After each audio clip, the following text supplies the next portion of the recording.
dalam usul fikih, ahli mantik, ahli fikih, dan di sini menjadi pusat kajian dulu untuk tingkat Asia Tenggara dulu. Yang tersisa sekarang hanya suluknya saja. Tarekat Naqsyabandi itu surau suluk ya, yang aktif setiap bulan Ramadan 40 hari, dan pengajiannya itu sekali seminggu setiap petang Kamis malam Jumaat.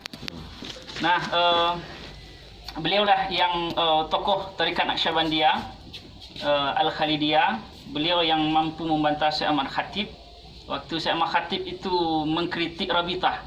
Kata Syekh Ahmad Khatib, Rabitah itu menyembah guru katanya.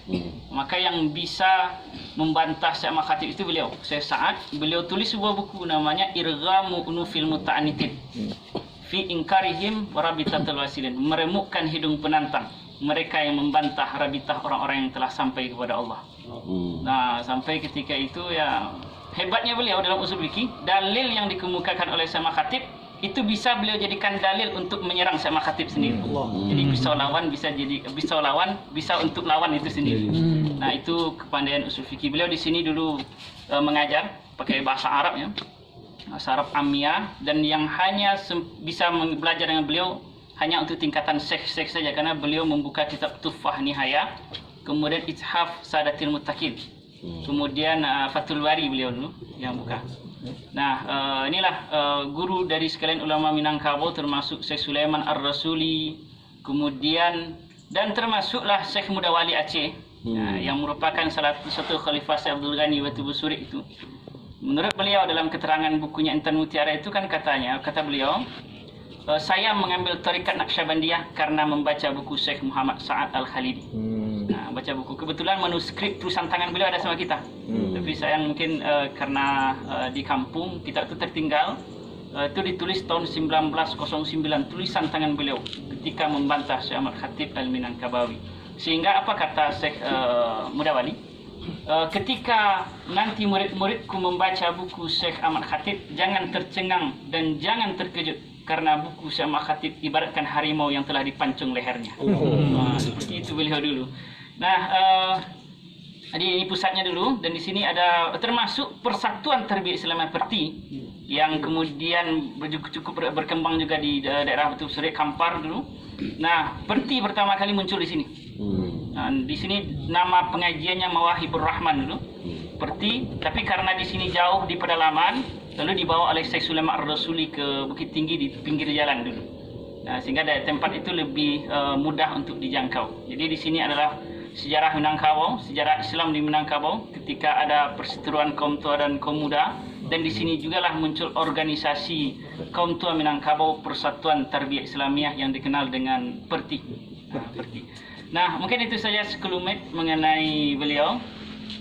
Tapi ada silsilahnya itu, beliau secara Naqsyabandiyah, beliau satu jalur dengan Syekh Abdul Ghani Batu Busuri. Nanti bertemu dengan Syekh Tahir Barula di negeri Barula. Kita sudah baca ijazah beliau ya, waktu ketemu dengan Buya Alaidin di Sarankabun. Kita baca ijazah, ternyata Syekh Abdul Ghani nanti ketemunya dengan Syekh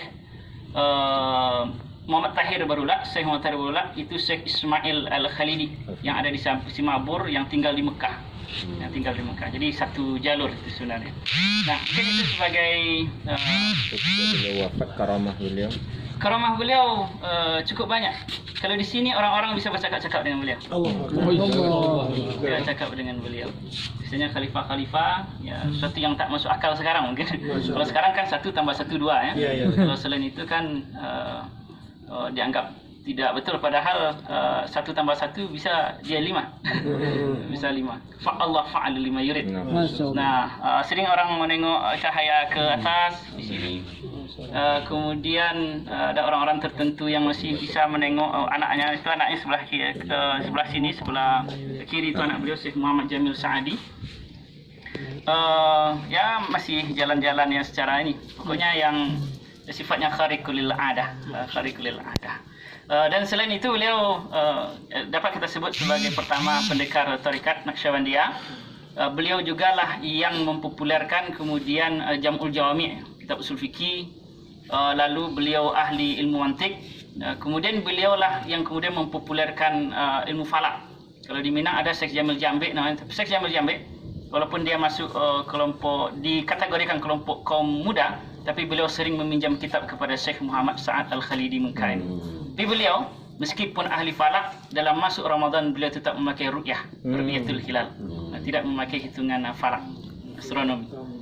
Nah, itu pegangan beliau terhadap mazhab Syafi'i, kokohnya seperti itu. Nah, mungkin itu saja sebagai itu mungkin destinasi setelah ini ya ke Bulu-Bus ya. Nah, Bulu-Bus.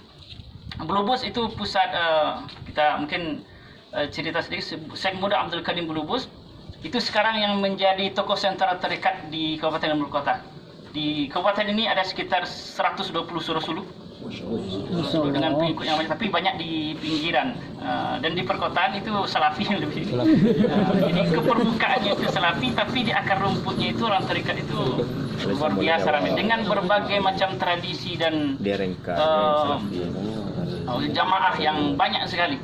Nah, dan salah satu silsilah yang penting itu kepada Syekh Muda Abdul Karim Bulu-Bus, karena beliau memadukan dua bentuk pendidikan dalam tarekat. Pertama, tarekat Samaniyah Khalawatiyah. Ini yang beliau terima dari Syekh Abdul Rahman Kumango, itu pencipta silik Kumango itu. Syekh Kumango mengambil dari Syekh Muhammad Amin Ridwan di kota Madinah. Nah, kemudian Naqsyabandiyah Khalidiyah yang jalurnya itu ke Syekh Kumpulan ya. Di Rohul, Rokan Hulu itu, negeri Seribu Suluk, itu beberapa silsilahnya itu nyambung ke Syekh Ibrahim Al-Fahati Kumpulan itu. Beliau Kumpulan. Nah, itu Syekh Muda Abdul Karim di Bulu-Bus nanti. Lalu setelah itu ke Batu Ampar ya. Batu Ampar. Yang tertua itu Batu Ampar. Itu kakek Muhammad Hatta. Kakek Muhammad Hatta, nanti ada makam ayah Muhammad Hatta di depan. Dan ada kitab-kitab kuno peninggalan beliau yang sudah usianya 200 tahun di situ.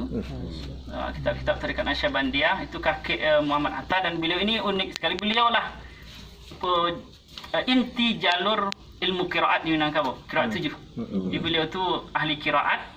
Kemudian beliau ahli tarekat Naqsyabandiyah Khalidiyah. Khalidiyah itu murid dari Syekh Ismail Simabur dulunya.